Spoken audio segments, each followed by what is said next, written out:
বন্ধুরা, নীলু যাচ্ছে সাইকেলে করে বাজারে। নীলুর সাইকেলে কটা চাকা আছে? এক, দুই।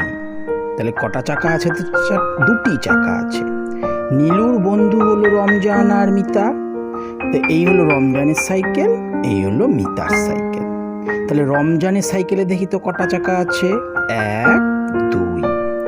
মিতার সাইকেলে দেখি তো কটা চাকা আছে? এক, দুই। বাহ, তাহলে আমাদের কয় বন্ধু? তিন বন্ধু। এক, দুই, তিন। তিন বন্ধু সাইকেলে প্রত্যেকের কাছে দুটো করে চাকা। এক, দুই, এক, দুই, এক, দুই। তাহলে তিন বন্ধু নীলু, রমজান আর মিতা, এদের তিনজনের সাইকেলে মোট কটা চাকা আছে? এক, দুই, তিন, চার, পাঁচ, ছয়।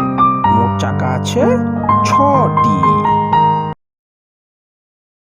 এবার তারা বাজারে তরমুজের দোকানের পাশ দিয়ে যাচ্ছে। এটা কি তরমুজ? তোমাদের বোঝার সুবিধার জন্য দেখো আমি হাতে এঁকেছি, যাতে বুঝতে পারো সহজেই। তাই দেখো আমি তরমুজে একটা ফালাও এঁকে দিয়েছি। তাহলে এটা কি তরমুজ। ওরা যখন তরমুজের দোকানের পাশ দিয়ে যাচ্ছিল, তখন তরমুজের কতগুলো ঝুড়ি দেখতে পেল। প্রথমে এসে তো গুনে নেই কতগুলো ঝুড়ি আছে। এক, দুই, তিন, চার। এইবার নীলু হিসাব করছে একটা ঝুড়িতে আছে কয়টা তরমুজ দেখি তো। এক, দুই, তিন, চার, পাঁচ, ছয়। তার মানে কি একটি ঝুড়িতে আছে ছটি তরমুজ। এইবার তাহলে আমাদের ঝুড়ি কটা আছে? চারটি। এক, দুই, তিন, চার। তাহলে চারটি ঝুড়িতে মোট কতগুলো তরমুজ আছে? এক, দুই, তিন, চার, পাঁচ, ছয়। এক, দুই, তিন, চার, পাঁচ, ছয়। এক, দুই, তিন, চার, পাঁচ, ছয়। আমরা দেখলাম চারটি ঝুড়িতেই ছটি ছটি করে তরমুজ আছে। তাহলে ছয়, ছয়, ছয়, ছয় লিখে নিলাম। এবার আমরা যোগ করব, তাহলেই পেয়ে যাব মোট কতগুলো তরমুজ আছে। যোগ মানেই মোট গোনা, গুনি আমরা। এক, দুই, তিন, চার, পাঁচ, ছয়, সাত, আট, নয়, 10, 11, 12, 13, 14, 15, 16, 17, 18, 19, 20, 21, 22, 23, 24। তার মানে চারটি ঝুড়িতে আছে 24। তোমরা জানো 4, 6 24 হয়। তাহলে দেখো যোগেরই আর এক রূপ হলো গুণ। দেখো এখানে আমি 1 থেকে 60 অবধি করেছি, লিখে নিয়েছি। 10, 20, 30, 40, 50, 60।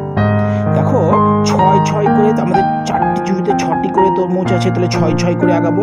1, 2, 3, 4, 5, 6 যে গোল দিয়েছি। আবার 1, 2, 3, 4, 5, 6, এই যে 12তে গোল দিলাম। 1, 2, 3, 4, 5, 6, এই যে 18তে গোল দিলাম। 1, 2, 3, 4, 5, 6, 24-এ গোল দিলাম। তাহলে দেখো 4 বা 6কে যোগ করলেও 24 পাওয়া যায়, আবার নামতা করলেও 4, 6, 24 হয়।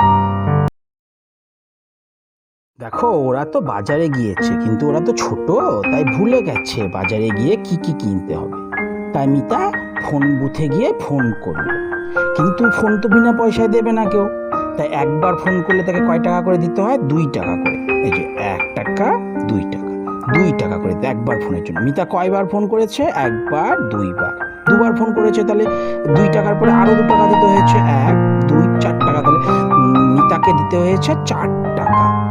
এইবার নীলুও বাড়িতে একবার ফোন করেছে। একবার ফোন করলে কয় টাকা দিতে হয়? 2 টাকা। তাহলে আমরা এই যে দেখো 1, 2, তাহলে নীলু দিল 2 টাকা, তাই তো। এবার রমজান দিল, রমজান আরো একবার ফোন করলো। তাহলে রমজানকে কত টাকা দিতে হলো? 2 টাকা। 1, 2, 1, 2। তাহলে নীলু দিয়ে মিতা দিয়েছে 4 টাকা, নীলু দিয়েছে 2 টাকা। 4 আর 2 তাহলে কত হয়? 5, 6। আর রমজান দিয়েছে আরো 2 টাকা। 1, 2, 6 এর পরে কত হয়? 7, 8, 8 টাকা। তাহলে মিতা, নীলু আর রমজান তিনজন মিলে ফোনের জন্য মোট টাকা দিল 8 টাকা। এবার দেখো ওরা শাকের দোকানে গেছে। সেই শাকের দোকানদারের কাছে কয় আটি শাক আছে? 1 আটি, 2 আটি, 3 আটি, 4 আটি। 1 আটি শাকের দাম কত? 5 টাকা।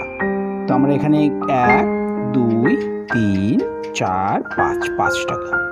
তাহলে 2 আটি শাকের দাম কত হবে? আরো 5 টাকা বেশি হবে। 1, 2, 3, 4, 5 মানে 10 টাকা।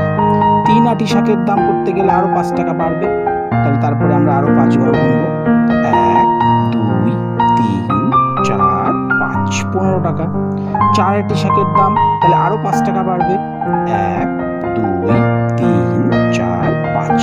তাহলে 4 আটি শাকের দাম কত হলো? মোট 4 আটি শাকের দাম 5 টাকা, 5 টাকা, 5 টাকা, 5 টাকা যোগ করলাম। সবগুলোকে যোগ করে কত পেলাম? 20 টাকা।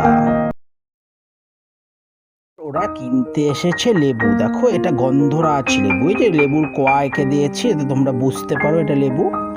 তো একটা লেবুর দাম কত চেয়েছে? 4 টাকা। 1, 2, 3, 4। আমরা এখানে গুনে নেই। 1, 2, 3, 4। একটা লেবুর দাম 4 টাকা।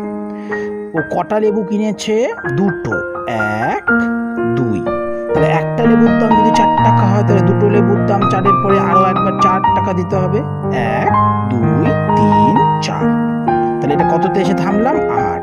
তাহলে 2টো গন্ধরাজ লেবুর দাম কত? 8 টাকা। এইবার কি করেছে? একটা বেল কিনেছে। একটা বেলের দাম কত চেয়েছে? 7 টাকা। 1, 2, 3, 4, 5, 6, 7। তাহলে এখন প্রশ্ন হলো, নীলু 2টো গন্ধরাজ লেবু আর একটা বেলের জন্য মোট কত টাকা দেবে? গন্ধরাজ লেবুর জন্য কত দিয়েছিল? 8 টাকা। 1, 2, 3, 4, 5, 6, 7, 8। বেলের জন্য কত টাকা দিয়েছে? 7 টাকা। 1, 2, 3, 4, 5, 6, 7। তাহলে মোট কত টাকা দিয়েছে একবার আমরা গুনে নেই তো। 1, 2, 3, 4, 5, 6, 7, 8, 9, 10, 11, 12, 13, 14, 15। তাহলে 2টো গন্ধরাজ লেবু আর একটা বেলের জন্য নীলুকে দিতে হয়েছে 15 টাকা। দেখো এখানে এই যে 8 রয়েছে, 1, 2, 3, 4, 5, 6, 7, 8। এই দেখো এখানে 7 রয়েছে। বেলের দাম যেটা 1, 2, 3, 4, 5, 6, 7। তাহলে মোট যোগ করে দিলাম, আমরা গুনে নিলাম। তাহলে 2টো গন্ধরাজ লেবু আর একটি বেলের দাম হলো 15 টাকা। এইবার দেখো মিতা 2টো লাউ কিনেছে। এটা কিসের ছবি? লাউয়ের ছবি। 1টা, 2টো। তাহলে মিতা 2টো লাউ কিনেছে। একটা লাউয়ের দাম কত? 9 টাকা। 1, 2, 3, 4, 5, 6, 7, 8, 9। তাহলে মিতা যদি 2টো লাউ কেনে, তাহলে একটা লাউয়ের দাম যদি 9 টাকা হয়, তাহলে 2টো লাউ তাহলে আরো 9 টাকা দিতে হবে ওর সাথে।